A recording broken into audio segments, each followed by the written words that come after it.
Ancien député de la Chambre des communes, directeur artistique et ingénieur de son.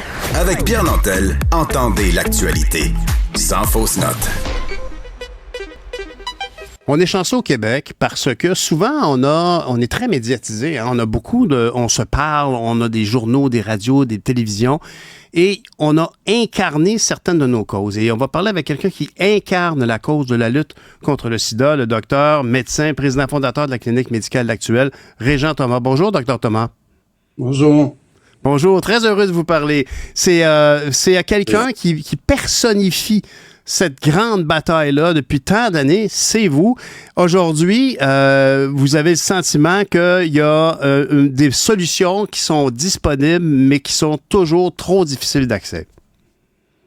Ben, c'est-à-dire l'ONU-SIDA voulait éradiquer le sida d'ici 2030, puis on a tous les moyens technologiques pour le faire. Il y a deux choses qu'on n'a pas qui est compliquées. Malgré que le sida, le VIH existe depuis 1982, les premiers cas, on n'a toujours pas de traitement qui guérit. Hein? C'est toujours plus compliqué éradiquer une maladie quand t'as pas de traitement curatif, c'est des traitements maladies chroniques, long-terme. Et on n'a toujours pas de vaccin. Alors, on peut regarder comment la COVID, on a trouvé des vaccins rapidement. Dans le cas du sida, on n'en a toujours pas. Ça, c'est les deux obstacles. Mais l'obstacle principal, c'est toujours la même chose, c'est les finances. C'est l'accès... je veux dire, dans les pauvres, il y a 42 millions de personnes qui sont mortes du sida, il y a 1 million de nouvelles infections chaque année, il y a toujours, en Afrique du Sud, il y a 2500 filles de 15 à 24 ans qui s'infectent chaque semaine. Alors, Docteur Thomas, ces nombres-là, bien sûr, dans l'absolu, des fois, on les met pas en perspective. Mais concrètement, dans la vie de quelqu'un, contracter le sida, je sais pas. Ben oui, c'est ça. Que se passe-t-il? On se retrouve à devoir prendre une médication quand même assez lourde, constamment. Ça dépend où on vit. D'abord, si on est chanceux de vivre dans un pays riche, ben, on va avoir accès aux traitements. Les traitements vont être remboursés comme au Québec ou au Canada par la RAMQ pour la plupart.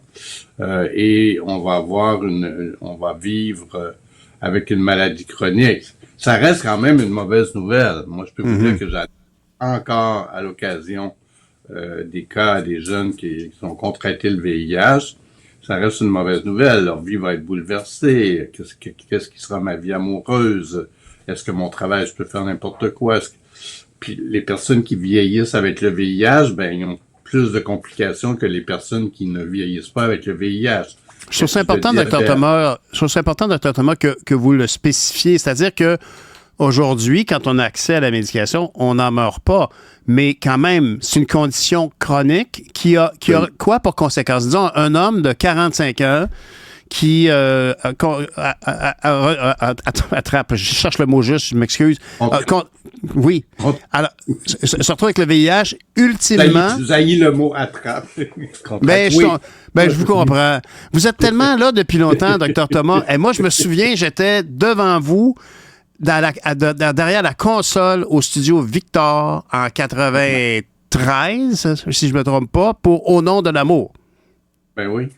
Une chanson qui rassemblait à peu près tous les artistes du Québec. Vraiment, aujourd'hui, des gens qu'aujourd'hui on connaît comme des artistes très, très établis qui étaient à leur premier balbutiement de la musique populaire. Vous étiez là. À l'époque, le sida mobilisait les gens. Aujourd'hui, avez-vous l'impression que les gens se sont comme habitués à entendre parler sans agir? Deux choses. Le sida était une maladie mortelle. Puis entre 90 et 96, M. Nantel, c'était la première cause de mortalité chez les hommes au centre-ville de Montréal de 20 à 55 ans. On avait tous, les gens de ma génération, je pense que vous êtes plus jeunes que moi, on avait tous des amis qui sont morts du sida. Moi, c'était pas juste mon travail, c'était mes amis dans la vraie vie. Je suis parti de Rimouski avec 2 amis, les 2 amis sont morts.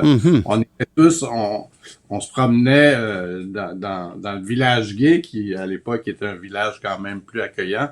On se promenait dans le village gay et on voyait les gens malades. Donc il y avait vraiment ce sentiment-là. Et les malades eux-mêmes, la plupart allaient mourir. La trithérapie n'existe pas. La trithérapie va arriver en 96, qui va complètement changer les choses. Donc, les gens allaient mourir, donc prenaient la parole. Donc, c'est très, très émouvant, c'est très touchant. Et quand la trithérapie est arrivée, on a eu merveilleux, une baisse de mortalité de 80% rapidement en 1996. Comme conséquence, moi je me souviens d'avoir dit, il faudrait qu'on fasse plus de prévention, ça va être de plus en plus difficile. Parce que la maladie est devenue une maladie chronique, une maladie banalisée. On n'en parle plus. Ça fait pas partie des priorités des gouvernements actuellement. C'est très difficile d'aller chercher du financement dans tous les pays, les Nations Unies, tout ça. Mm-hmm. Parce que, politiquement, aujourd'hui, c'est la crise du logement, si vous voulez. Hein, les politiques, vous connaissez ça. Ouais. La politique, c'est la crise du logement puis de l'itinérance. Le sida, il est bien loin, là. Ouais. Donc, on n'est pas à jour, on connaît pas les réalités, on fait pas suffisamment de prévention, ça c'est clair, ça reste une maladie chronique avec des conséquences. Et à 50 ans, une personne qui a le VIH a 3 fois plus de comorbidité qu'une personne non VIH. Donc l'espérance de vie est presque à la main, mais il va avoir plus de maladies cardiaques, plus de diabète, plus de cancer. Donc la qualité de vie est quand même très... Et évidemment, donc, en Occident, dans un pays riche comme le Canada ou le Québec, ça va mieux, mais comme vous le disiez tout à l'heure, dans certains continents, c'est là qu'il y a l'hécatombe encore. Ben, l'hécatombe, j'ai mal choisi mon mot. C'est là qu'il y a le plus gros du problème. Ah, vous croyez qu'il y a quand même une hécatombe en cours? Il y a sur 40 millions de personnes qui vivent avec le VIH, il y a 10 millions qui ont accès à aucun traitement. Donc, c'est quand même pas banal. C'est 25% de la population mondiale. Et ça, pas avoir accès au traitement, ben, c'est la mortalité. Ces gens-là vont mourir. Et c'est aussi des femmes qui vont avoir des enfants séropositifs, etc., etc. Donc, ça reste. Et pendant qu'en même temps, parce que là, c'est le Congrès mondial SIDA à Munich, je devais être là, mais il y a eu de la mortalité dans mon entourage, donc je suis pas allé. On a des nouvelles qui sont absolument fantastiques. On parle d'une injection en prévention qui se donnerait 2 fois par an. Imaginez-vous, ça va complètement révolutionner. Complètement. Et qui serait 1000 fois moins cher, selon l'article que j'ai vu. Oui, ça, j'ai hâte de voir. Mais en prévention, et il serait en traitement aussi. À l'heure actuelle, il y a une étude en prévention, mais il se donne aussi en traitement. Donc, imaginez les gens qui auraient 2 injections par an versus prendre des pilules toute leur vie, à condition qu'il y ait une bonne toxicité et tout ça, et qu'ils soient disponibles. Et là, on dit que les Nations Unies, les organisations gouvernementales font des pressions sur la compagnie pharmaceutique Gilead pour qu'ils autorisent un générique. Bien sûr. On verra, mais imaginez-vous, parce que quand on parle d'accès à la santé dans les pays pauvres, tout de suite on regarde, c'est le prix des médicaments, mais c'est faux.